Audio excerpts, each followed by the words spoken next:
2 minutos pasaron de las 10 de la mañana, seguimos aquí en Bancate ese Efecto y ya estamos en comunicación con Elizabeth Gómez Alcorta, abogada, docente, exministra de Mujeres, Género y Diversidad, y vamos a estar charlando con ella ya que hoy a las 18 horas va a lanzar su precandidatura a jefa de gobierno porteña. Hola Eli, ¿cómo estás? Agustina Maldonado te saluda. Hola Agustina y al resto del equipo y a la audiencia. Muchas gracias por atendernos. Bueno, hoy lanzás tu precandidatura, como mencionamos recién. La realidad es que, bueno, obviamente, como todos sabemos, estamos en una situación donde hace 16 años que gobierna Juntos por el Cambio, el PRO, aquí en la ciudad, y realmente se presenta como un desafío el hecho de llegar a un cambio de gestión, no por el hecho de que sea imposible, sino por el hecho de, bueno, de lo que efectivamente sucede, la situación en la que estamos. Entonces, un poco siempre acá hacemos la lectura en el programa de que no está del todo claro cuál es el programa de gobierno, la intención que puede tener el Frente de Todes o otro color que no sea Juntos por el Cambio en la ciudad. Y en esa clave, cuando decís, bueno, yo me presento como precandidata, armo esta lista, ¿cuáles son los objetivos que se tienen para generar un cambio en la ciudad, las principales problemáticas, cómo convencemos y enamoramos a la gente de que, bueno, tal vez es momento de un cambio de gestión en la ciudad? Bueno, primero decir que parte de lo que vos decís es esa falta de conocimiento, cuál es la alternativa, un proyecto alternativo, porque si no, vivimos diciendo que estamos mal, que la ciudad está fragmentada, que es injusta, cada vez es más difícil vivir, alquilar, que la gente se termina yendo, que se viaja mal, que la escuela está llena de ratas, que no se puede conseguir un turno, pero no es una propuesta mostrar lo mal que se está, sino hay que pensar un proyecto que sea una alternativa. Y en parte eso es lo que venimos a decir, digo, no soy yo sola, sino un grupo de organizaciones que venimos trabajando, militando, ocupando espacios sindicales, colegios secundarios, espacios feministas, espacios en los barrios. Venimos a decir que nosotros sí tenemos un proyecto alternativo, en que ese proyecto alternativo hay que poder enunciarlo con todas las letras, ¿no? Que identificados los problemas, tenemos que poder presentar cuáles son esas propuestas. Son muchas, múltiples, porque son muchos los ámbitos en los que hay que trabajar para romper la injusticia y dejar atrás esta ciudad capital de la injusticia. Hay, digo, algunos temas que son fundamentales. Hoy el tema habitacional en la ciudad de Buenos Aires es clave, y digo es clave porque en algún tiempo se pensaba que el problema habitacional era de las clases populares, ¿no? Y hoy hay una conciencia muy clara que llegó a la clase media, que alquilar, comprar es imposible, ya la gente joven no es que no tiene el sueño porque le cueste soñar, sino porque es imposible comprar la vivienda propia, y alquilar está siendo cada vez más una pesadilla, ¿no? Y eso se debe a una política que hace 16 años se viene llevando adelante, que es la política en poner al Estado en función de facilitar los mercados el mercado inmobiliario, los desarrolladores inmobiliarios, donde se sigue construyendo metros cuadrados de lujo en la ciudad, donde se deja de una manera indiscriminada entrar a los alquileres turísticos que son en dólares, y que entonces lo que hace es que hay cerca de 20.000 viviendas puestas para el alquiler turístico, fácil entrar en Airbnb y esas plataformas, y esos son en dólares. Entonces eso hace también no solo que haya menos viviendas, sino además que suban los valores de los alquileres, y no hay control, por otro lado, del cumplimiento de una ley que es nacional y que resguarda los derechos de los inquilinos y las inquilinas. En ese sentido nosotros decimos, hay que crear un programa de alquiler protegido, hay que, sin lugar a dudas, prohibir la construcción de los metros cuadrados de lujo en la ciudad. Hay que prohibir la excepción de la excepción de la excepción del código urbanístico que vive la legislatura dándolo, que es para hacer torres en lugares en donde no está pensado el barrio ni tiene capacidad para seguir alojando metros cuadrados, porque no faltan viviendas en la ciudad de Buenos Aires. Es más, hay sobrantes, hay 280.000, quiere decir que esas viviendas no tienen ningún fin social ni para vivir. Entonces también esas viviendas ociosas hay que cobrar un impuesto, porque hay que tratar de gestionar y motivar a que esas viviendas se pongan en el mercado de los alquileres. Hay que prohibir, ustedes saben que la ciudad de Buenos Aires tiene muchísimas propiedades, y que cuando las desafecta del uso público, el ejemplo más cercano es el del Ministerio de Educación, que estaba en San Telmo, en vez de en estos terrenos construir viviendas o ponerlos en función de espacios verdes que todavía en la ciudad carecemos. Estamos en 6 metros cuadrados por persona, muy por debajo de lo que en los niveles internacionales indican que hay que tener, las vende a los desarrolladores inmobiliarios a precios. Además, hay que prohibir esas ventas de esos bienes hasta que no tengamos solucionada la crisis habitacional y hasta que no tengamos la cantidad de metros cuadrados verdes por habitante. Hay que regular muy cercanamente el alquiler temporario y hay que asegurar y que el Estado cumpla otro rol, por ejemplo, en los alquileres y en el poder que tienen las inmobiliarias que incumplen la ley de alquileres a nivel nacional. Te doy una batería posible, hay muchas otras de propuestas y de políticas en materia habitacional. Otro tema que para nosotros es clave es el tema del transporte público. Tenemos un transporte absolutamente desintegrado. Vos para ir de un lugar a otro, y sobre todo las mujeres que saben que viajamos distinto que los varones hacen trayectos más directos. Nosotras, como llevamos actividad a la escuela, vamos a tal cosa, hacemos una parada llevamos a alguien al médico y después nos vamos a trabajar, hacemos muchas más combinaciones y tenemos un sistema de transporte absolutamente desintegrado, no solamente hacia adentro de la ciudad, sino con el área metropolitana. 3 millones de personas entran y salen en la ciudad, entonces vos tenés los trenes que tienen una lógica, el subte que tiene otra, las líneas de los colectivos que tienen asignadas recorridos hace un siglo, totalmente desintegrado, cosa que no sucede en las grandes ciudades del mundo, y por eso creemos que hay que integrarlo y tiene que estar en manos de la gestión estatal, el transporte público, y sin lugar a dudas hay que trabajar para que esta realidad de que no tenemos 1 metro cuadrado en construcción del subte, a pesar de que hay una ley, ¿no? Hay una ley que dice cómo se van a hacer las extensiones de las líneas y qué líneas se van a crear.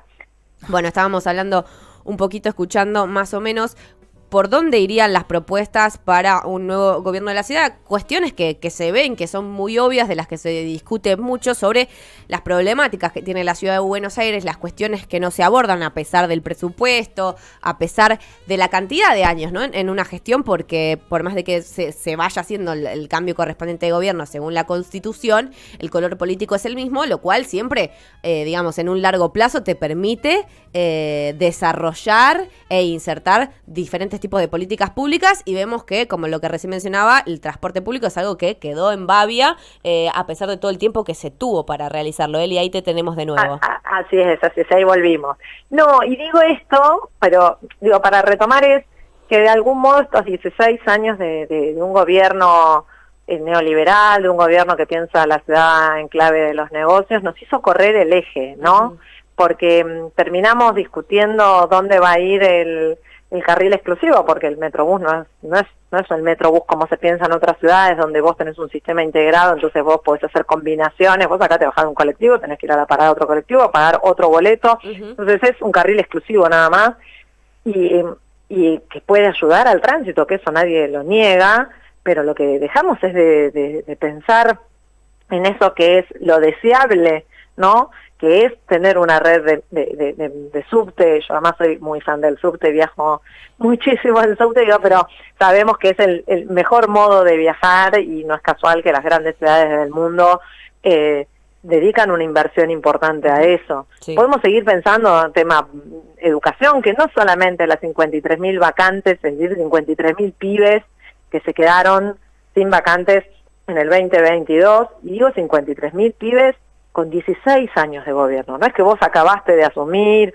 tenés un déficit de infraestructura escolar, no, si vos en 16 años llegás a cumplir 16 años un gobierno y seguís teniendo en la ciudad que tiene más rica de Argentina y de Latinoamérica, que tiene un presupuesto por persona mayor que la que tiene Barcelona y Madrid, y seguís con 53.000 vacantes, pibes sin vacantes, que no te importa un pito. No es que hay alguna posibilidad de pensar que estás trabajando en eso. No te importa.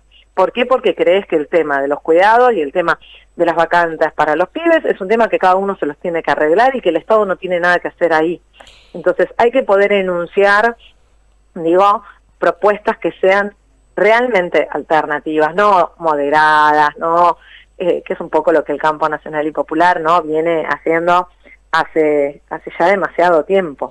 Bueno, y ahí un poco quería hablar, porque bien entiendo que también esta presentación está dentro del marco del Frente de Todes, y en la ciudad también existen otras propuestas como la de Recalde, Lamen, Santoro, todas figuras que ya hemos visto en la ciudad, ya sea candidateándose para jefe de gobierno o siempre dentro de, digamos, de este distrito.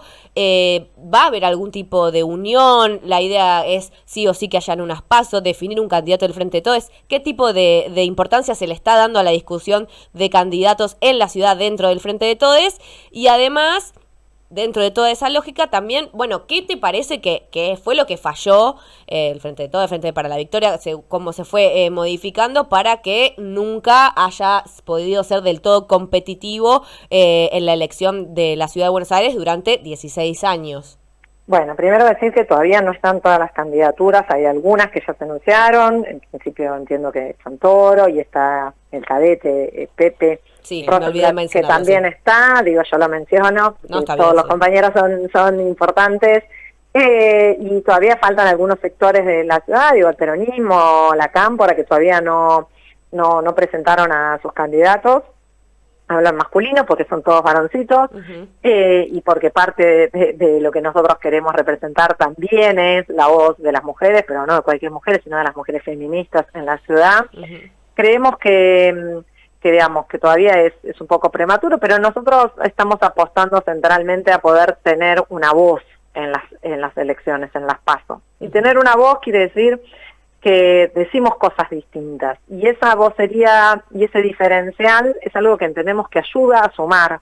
¿Por qué? Porque hay muchos y muchas que hace mucho tiempo, y ahí vinculo con tu segunda parte de la pregunta, no se sienten representados por el Campo Nacional y Popular, no se sienten representados. Por eso es que elección tras elección tras elección puedes hacer una mejor performance o una peor, pero siempre te quedaste muy corto. ¿Pero pensás que es por una cuestión ideológica o por una cuestión de propuestas? No creo para nada que sea una cuestión ideológica en términos de que la ciudad es una ciudad gorila, una ciudad liberal, no, para nada. Creo que es, por un lado, hay una parte de un discurso muy hegemónico que ha puesto al PRO, y creo que ese discurso hegemónico ya se resquebrajó, esto que hablábamos al principio, ¿no? Esa clase media que durante años pensó que bueno, que estaba bien y que había algo de este marketing, ¿no? De una ciudad que se viaja con pichichos en el subte, sí, y que es gay friendly, sí.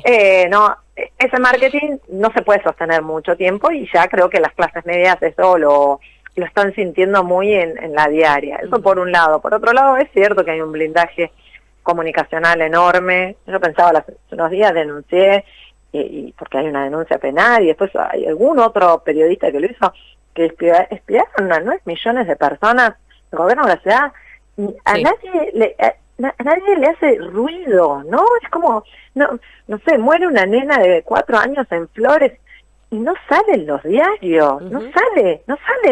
En plena ciudad, en medio de una cuestión narco, y después el caradura Rodríguez Larreta sale a decir, como dijo ayer, que él había expulsado el narcotráfico de la ciudad de Buenos Aires, y no sale en ningún lado. Y eso es cierto. Todo esto que estoy diciendo es cierto. Ahora, hay un déficit nuestro. Por hacernos cargo de la autocrítica es un problema. Si no, uno además te deja pocas herramientas para transformar.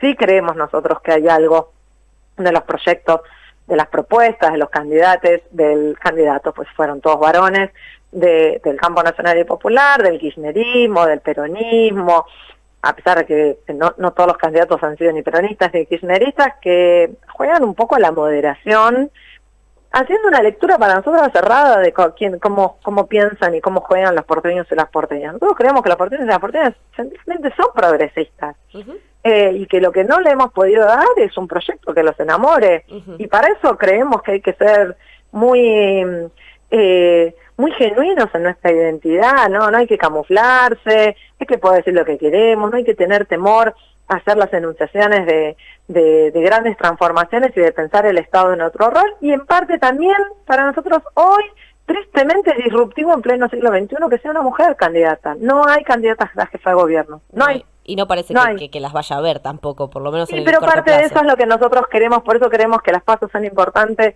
porque en definitiva sumamos y aportamos a un mismo espacio, pero decimos cosas distintas, somos distintos, tenemos biografías distintas. No sé, Santoro viene del radicalismo, yo soy de la izquierda, Sí. no somos lo mismo, no pensamos lo mismo sobre el Fondo Monetario Internacional, no pensamos lo mismo sobre las TASER, no pensamos lo mismo sobre el rol de los desarrolladores inmobiliarios, no pensamos lo mismo, no decimos lo mismo, no sentimos lo mismo y no representamos lo mismo. ¿Y vos? Ahora, tenemos claro que sí estamos aportando un espacio común y que tenemos una necesidad imperiosa de terminar con 16 años del neoliberalismo. Entonces, podemos hablarle y representar a distintos sectores, pero hacer un aporte común para sacar al macrismo, no será ahora, será más adelante, del gobierno de la ciudad, ¿no? Y vos mencionabas la precandidatura de Pepe Rosenblatt como, bueno, algo como que él ya se lanzó y mencionabas, bueno, ¿no? Los colores o las inclinaciones que tal vez tienen candidatos como Santoro. Y Pepe Rosenblatt estaría ahora en representación de lo que es Patria Grande, que tiene, si bien está dentro del Frente de Todos, tiene como unos tintes más de izquierda, como vos también te identificás. ¿Cuáles serían las diferencias entre lo que ustedes proponen, lo que propone Patria Grande?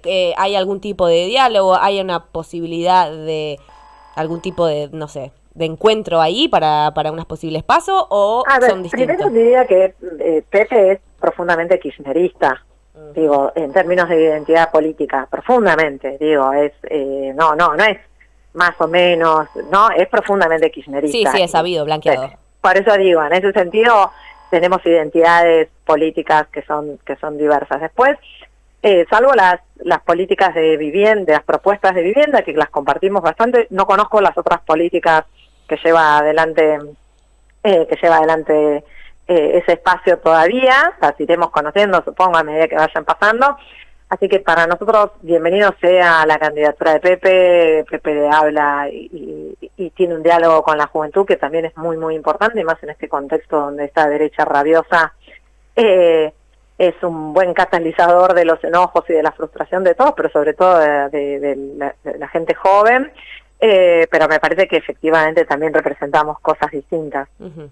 Bueno, y ahora sí quiero ir un poquito ya, para que, bueno, se les hizo largo, pero la verdad que hay muchos temas para hablar de la ciudad porque es difícil también encontrar espacios y momentos para debatir realmente lo que está sucediendo en la ciudad de Buenos Aires, pero sí ya lo venías mencionando un poquito, lo que sucede con respecto a educación, lo que sucede con respecto a salud, lo que sucede con respecto a seguridad, y quería traer hace unos días nomás, salió un video de Soledad Acuña explicando cómo funcionaba el presupuesto y cómo se dividía y cómo era mentira que el presupuesto se fue achicando a lo largo del tiempo, cuando, bueno, es muy fácil también dilucidar que tal vez eso no es tan así. Sobre todo porque hay algo de lo que no se habla, es cómo se compara con el nivel de inflación que tiene la ciudad de Buenos Aires, que si bien estamos en un proceso inflacionario nacional, la inflación en la ciudad de Buenos Aires es aún más alta, de eso no se habla. Importante que lo digas porque no lo dicen tampoco. Exacto, sí. Entonces, sobre esos temas, sobre esos dichos, quería charlar un poco, y también en esta cosa de se dicen cosas que tal vez no son tan así. También Larreta está diciendo últimamente que la ciudad de Buenos Aires es la ciudad más segura de Latinoamérica, y que parece ser un bastión muy importante de su campaña electoral el tema de la seguridad, el uso de las TASER. Bueno, parece que es un eje de campaña. ¿Es así? ¿Es la ciudad más segura de Latinoamérica?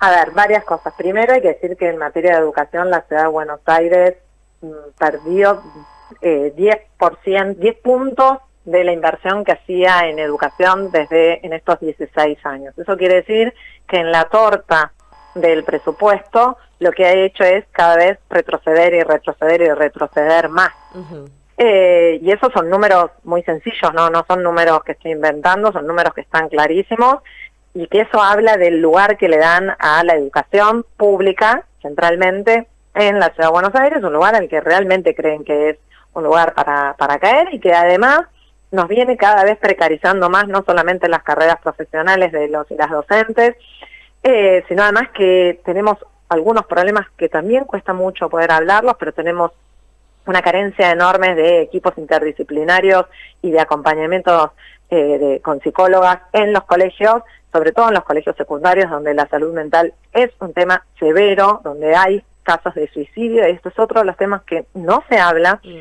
porque cuesta mucho, pero el suicidio adolescente es un tema, y están absolutamente en soledad las comunidades educativas, las escuelas, las docentes, frente a situaciones que pasan mucho más a menudo de lo que nos gustaría, mucho más a menudo de lo que debería suceder, y con un Estado que estaba absolutamente ausente en ese punto. Así que eso nos parece que es un tema, porque parte de nuestras propuestas es poder llevar equipos interdisciplinarios, equipos centralmente con psicólogas en todas las escuelas, primero en las escuelas secundarias y en las escuelas primarias, y esto es un tema, una carencia, y en algunos lugares, estoy pensando en Barcelona, que se viene llevando adelante, y que parte de las propuestas que tenía Ada Colau, la alcaldesa, era concluir con un psicólogo en cada escuela, porque esto es un tema prioritario del cual no se habla.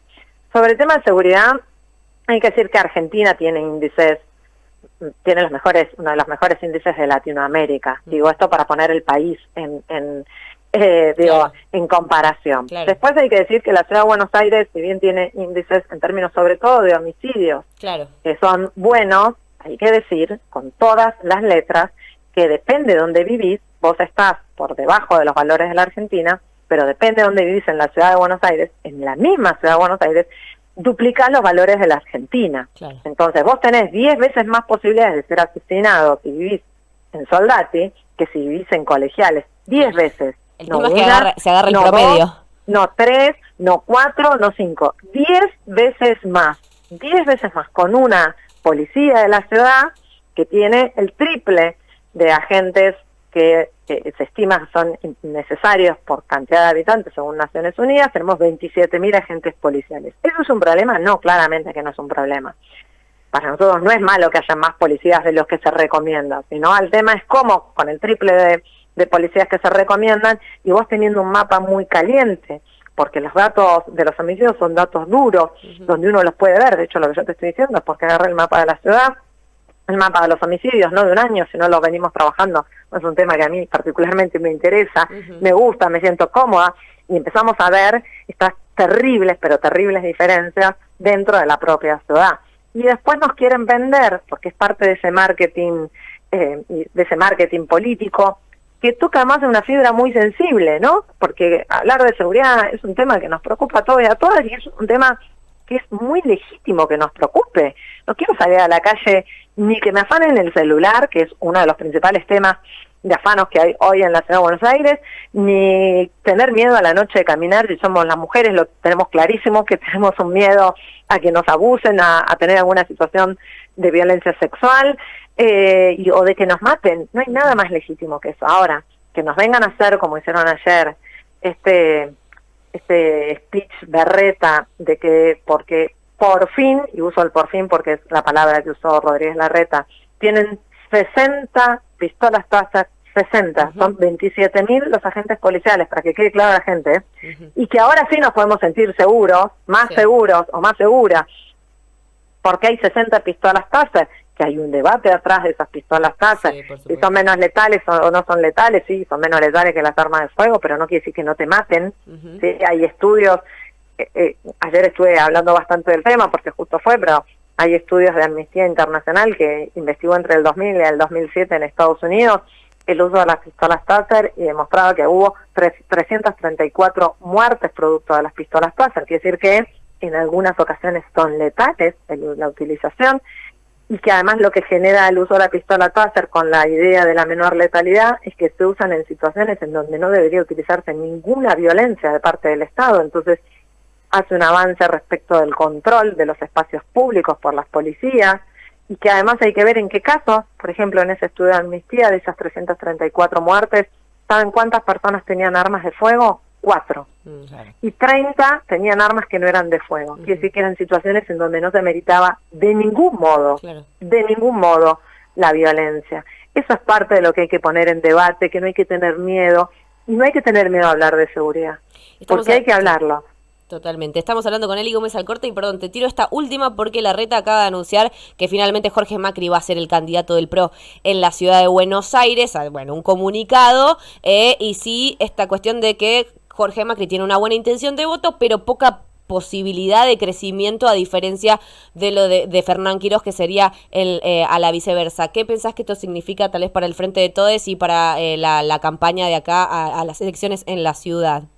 Pienso, lo primero que se me viene a la cabeza son 2 o 3 cosas. Una es que estos estos políticos neoliberales porteños son los que hablan del feudo cuando hay 4 elecciones que gana el peronismo en Santiago del Estero, no en Tucumán, pero el feudo para ellos no se les juega en lo más mínimo. Segundo, que entiendo que si tomaron esta decisión es que ya tienen la certeza de que el Poder Judicial de la Ciudad de Buenos Aires les va a habilitar. Sí. Explíquenmela, porque si la ley dice que para ser candidato en la Ciudad de Buenos Aires tenés que tener 5 años de residencia en la Ciudad de Buenos Aires y vos fuiste hace 3 años y medio intendente y tenías la obligación de tener residencia en Vicente López, quiere decir que alguna tranquilidad les da saber que el Poder Judicial les va a dar la razón, pues si no, no jugarían. Y digo esto frente a una impugnación que no hizo el Frente de Todos, sino que hizo Nito Artaza, ¿eh? Total. Así que creo que a nosotros, en ese sentido, lo único que nos tiene que llevar es a redoblar nuestra apuesta, es a aunar esfuerzos, es a hablarle a más, y es a no tener miedo a presentar proyectos que sean radicalmente transformadores, porque ellos vienen a hacer lo mismo y a presentar sus candidatos que son los mismos que hace tiempo vienen pensando una ciudad para muy poquitos, ¿no? Totalmente. Elizabeth Gómez Alcorta, que hoy mismo va a presentar su precandidatura a jefa de gobierno porteña. Muchas gracias por haber charlado con nosotras este largo rato. Por favor, gracias a ustedes. Un abrazo enorme.